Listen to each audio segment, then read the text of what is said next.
नमस्कार दर्शक बंधु आउ गोटे नुआ वीडियो रे आपण मानक स्वागत जनाऊँगी।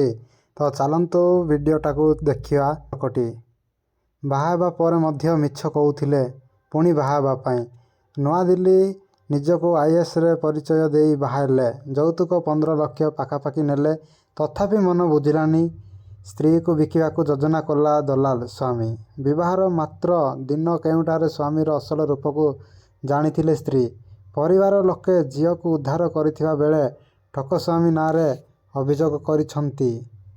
उत्तर प्रदेश गोरखपुररू आसीची एभली खबर। पुलिस घटनार तदंत चलाउथिबा बेले अभियुक्त एवं तांको भौणी फेरार होई जाइछंती। फेरार युवक जनक हेले प्रीतम। एक ग्रुपर प्रतिमांक सह युवतींक बापांक परिचय होइथिला। प्रीतम निजको जणे आईएएस ऑफिसर बोली परिचय देथिले। एमितिका पोस्टिंग होइथिबा स्थानर फोटो एवं वीडियो मध्य देखाइथिले जहाँकि मिछ थिला। मात्र युवती बापांक जानी पारि नथिले झियो सह तांको विवाह प्रस्ताव देइथिले बोली। प्रीतम एथिरे राजी होइथिला। आउ कौनसी यौतुक मोर दरकार नाही केवल सुंदर झियो दरकार बोली कहिथिले। युवतींक परिवार लोक खुशी होई झियोर बाहागर करिया पाई राजी होई जाइथिले।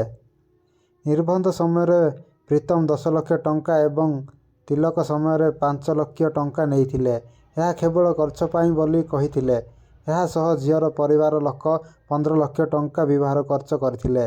समुदाय 30 लाख खर्च करिया परे झियो को प्रीतमंक सांगरे छाड़िथिले। मात्र से दलाल थिला बोली युवती जनक जीवा परे जानिले।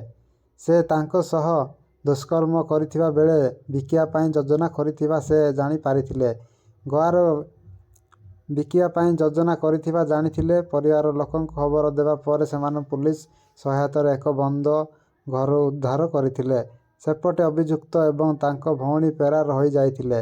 पड़ोशी माने कहिथिले कि से जणे ठक पूर्वर 2 जण विवाह करी एपरि छाड़ देइछि। जहा सुनिया परे झियो एवं तांको परिवार आहुरी चिंतारे पड़िथिले। झियो को निज घर आनिबा थिबा बेले पुलिस घटना तदंत जारी रखिछि। तो